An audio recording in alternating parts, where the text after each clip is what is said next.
Bonsoir. Désolé pour le retard.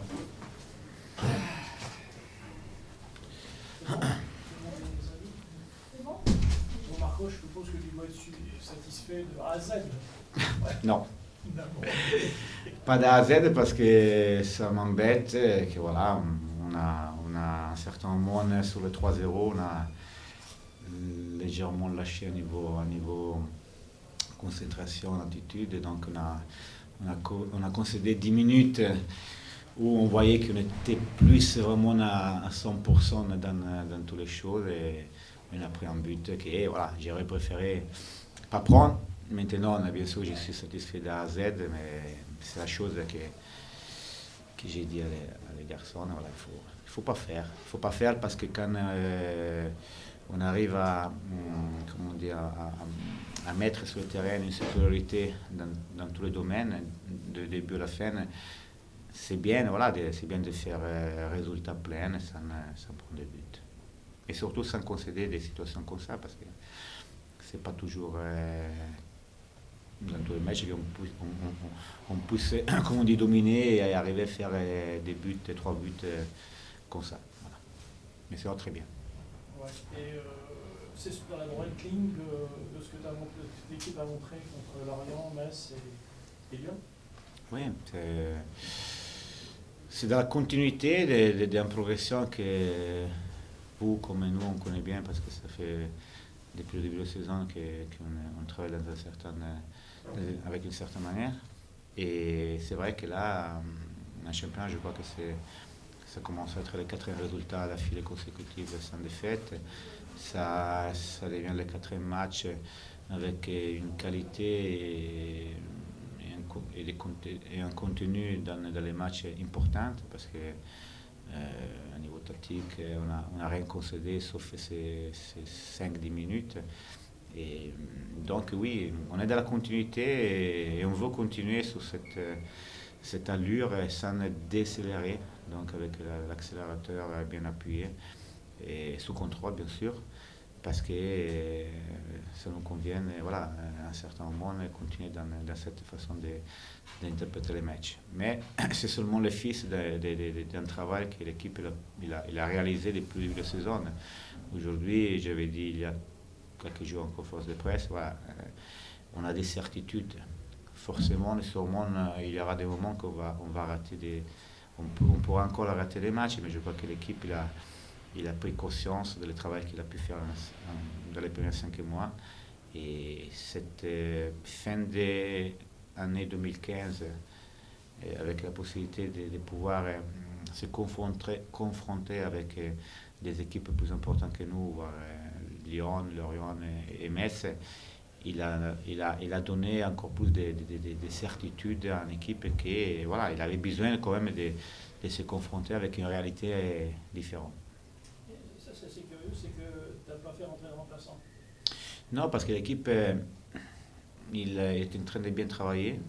Je ne voyais pas forcément une fatigue particulière.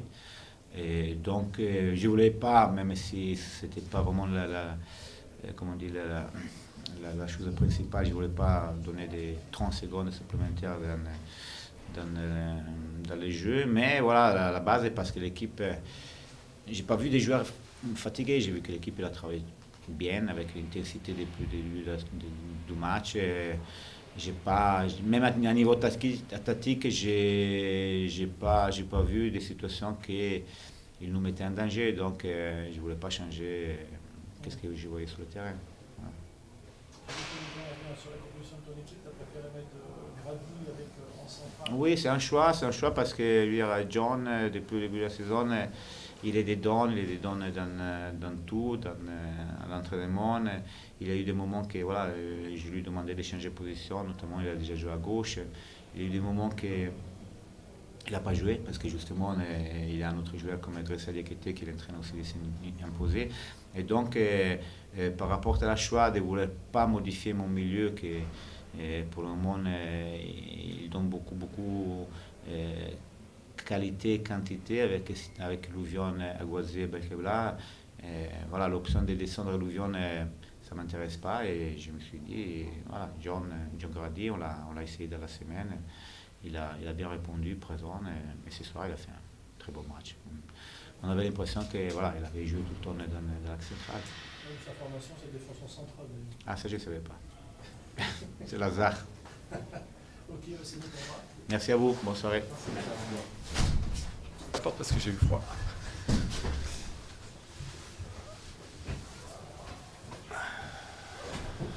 Bon, avec ce qu'on a vu ce soir, j'ai pas besoin de vous dire qu'on est dans le dur, mais on est effectivement, vous le saviez aussi, nous aussi on le sait.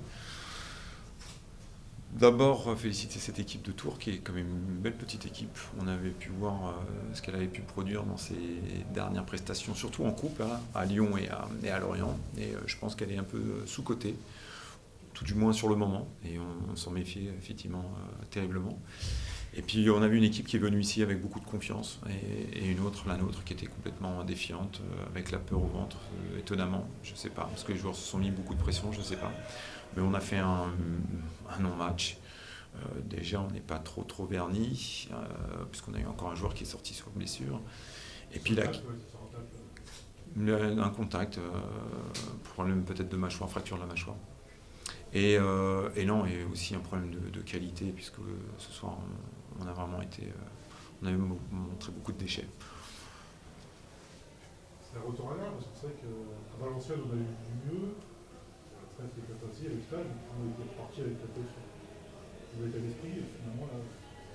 Oui. On est revenu plusieurs semaines en arrière, même avant ton arrivée. Bah, complètement, mais c'est un tout. C'est un tout. Je pense que je crois que vous êtes les premiers à écrire qu'on cherche sur le marché de quoi s'étoffer, de quoi se renforcer. Je vous ferai dire encore une fois qu'il y avait Glombard de blessé, Gamiette de blessé, Fauvergue de blessé. Luboï qui était absent, ça fait quand même un peu de monde avec à notre niveau, dans la situation dans laquelle on a vraiment besoin de tout le monde. Et en l'occurrence, on n'a pas tout le monde. On fait avec ce qu'on a. Je ne peux pas trop non plus taper sur les joueurs. Ils ont donné ce qu'ils pouvaient, mais c'est vrai qu'ils se sont mis la pression certainement. Vous avez un peu la peur au ventre sur cette première mi-temps. Puis on n'a pas. Voilà. Ça a été un match, pas à oublier parce qu'il faut se souvenir de nos défaillances, mais oui, c'était très pauvre. Voilà. Quelle va être la réaction suite au match, face au match contre le Havre, vendredi prochain? Contre qui? Contre le Havre. Ouais, le Havre. Bah oui, ça va être costaud. Mais est-ce qu'on voyage mieux? Je ne sais pas, peut-être. Parce que c'est vrai que autant le match de Lens ici, je l'avais trouvé un peu effectivement timoré, et autant j'ai trouvé encore cette équipe un peu timorée. Après, je ne parle pas de qualité, je parle d'intention, de volonté, d'énergie. Et effectivement, à domicile, là, pour l'instant, on n'est pas très bien. On a un très mauvais résultat à domicile. Il faut qu'on inverse la tendance. Mais bon, si ça doit passer par des bons matchs à l'extérieur, pourquoi pas. Mais je récupérerai du monde. Déjà, je vais récupérer du monde cette semaine, à la fois de l'infirmerie, et j'espère peut-être récupérer du monde à la fois sur le recrutement, parce qu'indéniablement, on en a besoin. Aujourd'hui, on peut être un petit peu abattu après le match, bien sûr, mais il faut qu'on digère et qu'on passe à autre chose. Les joueurs, ça fait un petit moment qu'ils sont dans cette situation-là. Donc il faut les rebooster, les remotiver, les relancer. Mais bon, il ne faut surtout pas baisser la tête. Ça va être dur, ça va être compliqué, on va s'arracher. Je n'ai pas besoin de vous dire qu'on a fait exprès d'avoir cette prestation-là, mais voilà. Les vrais supporters doivent nous encourager, nous appeler à aller encore plus loin, parce que je pense qu'aujourd'hui, on aura vraiment besoin de toute énergie, toute aide, même extérieure, pour que le club retrouve, on va dire, les chemins des buts et surtout les chemins des victoires. Voilà. Je vous laisse. Bonne soirée, merci.